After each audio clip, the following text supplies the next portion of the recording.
હાલતા હાલતા હું મસૂરિયા બાગમાં પગી ગયો તો મસૂરિયો બાગ તો બહુ મજાનો સરસ છે.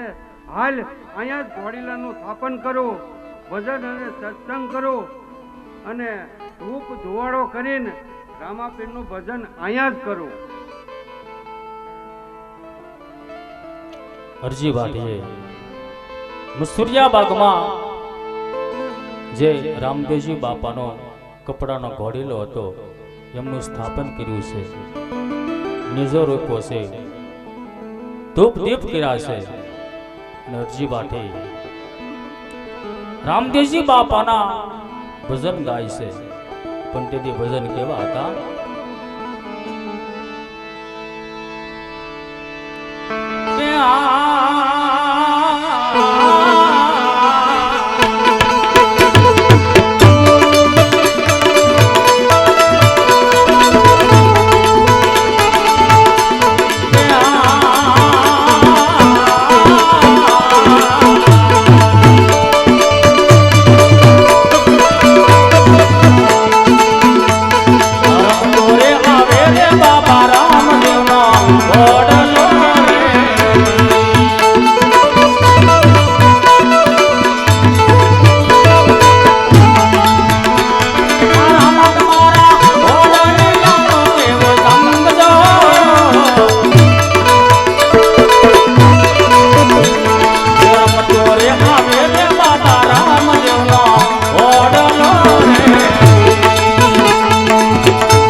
મસૂરિયા બાગમાં ભજન સત્સંગ કરે અને એ ભજનનો અવાજ જે જોધપુરમાં જાય. જોધપુરના જે માણસો હોય, જે ભક્તો હોય, સાધુ સંતો હોય, સાધુ સંતો અને માણસો મસૂરિયા બાગમાં આવી જે બગીચામાં ફૂલો હતા એ બધા ફૂલો તોડી તોડી અને જે ઘોડીલો હતો એમની ઉપર ચડાવવા લાગ્યા છે. આખો મસૂરિયા બાગ મેદાન કરી નાખ્યો. એ બાગનો રક્ષક આજ મસૂરિયા બાગમાં આંટો મારે છે અને બાગની આવી હાલત જોઈ તો રક્ષક શું કહેવા લાગ્યો?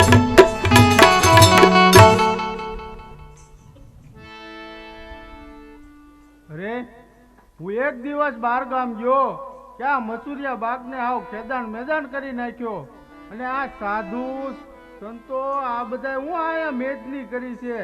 આ વાતની જો મારા મહારાજાને ખબર પડશે ને તો મારા શરીર ઉપર સાંભળું નહીં રહેવા દે. તો ચાલ અત્યારે હું મારા મહારાજ આગળ જાઉં અને એને ખબર આપું.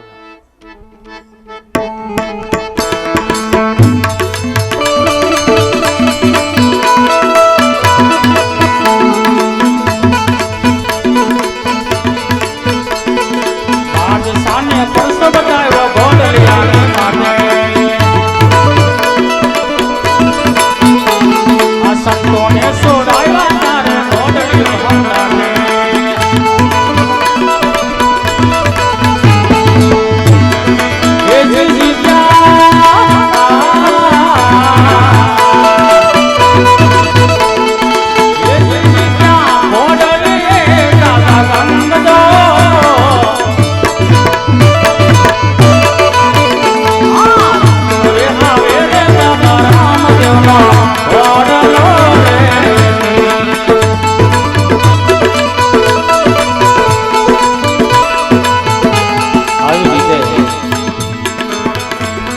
બાગમાં ભજન સત્સંગ ચાલુ હોય અને એ બાગનો રક્ષક એમના મહારાજા રાજા નરેશને ખબર દેવા માટે જાય